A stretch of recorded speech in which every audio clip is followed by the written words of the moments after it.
प्रधानमंत्री नरेंद्र मोदी ने कहा कि भाजपा और एनडीए की समस्या समाधान की सोच और कांग्रेस की सोच के बीच जमीन आसमान का अंतर है। राज्यसभा में प्रधानमंत्री नरेंद्र मोदी ने कांग्रेस और एनडीए की सोच के अंतर को लेकर एक बड़ा राजनीतिक और वैचारिक बयान दिया।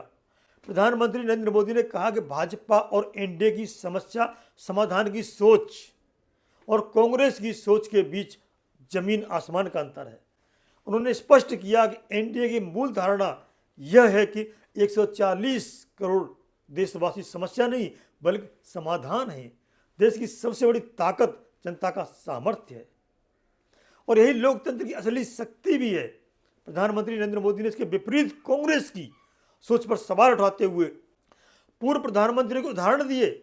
उन्होंने कहा कि पूर्व प्रधानमंत्री इंदिरा गांधी ने स्वयं एक विदेशी मंच से अपने पिता जवाहरलाल नेहरू के शब्दों का उल्लेख किया था, जहां नेहरू जी ने कहा था कि उनके सामने समस्याओं की संख्या 35 करोड़ है।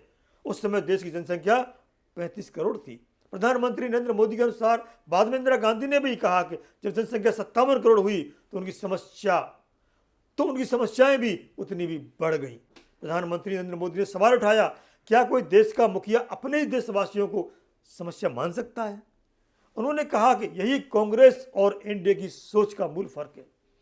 प्रधानमंत्री मोदी ने दो टूक कहा कि उनके लिए हर भारतीय देश की पूंजी है, उज्जवल भविष्य का निर्माता है, कर्ता धर्ता है। उन्होंने कहा कि चुनौतियां कितनी भी हों, 140 करोड़ समाधान हमारे पास है। प्रधानमंत्री नरेंद्र मोदी के अनुसार जो सोच अपने देशवासियों को समस्या मानती है वो कभी देश का भला नहीं कर सकती।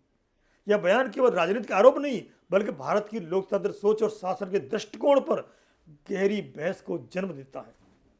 और सवाल यह है कि क्या देश की जनता को समस्या माना जाए या समाधान का हिस्सा? द पिलर लाइव इसी बहस को आपके सामने रखता है। कमेंट करके अवश्य बताएं और बने रहे द पिलर लाइव के लिए। नमस्कार।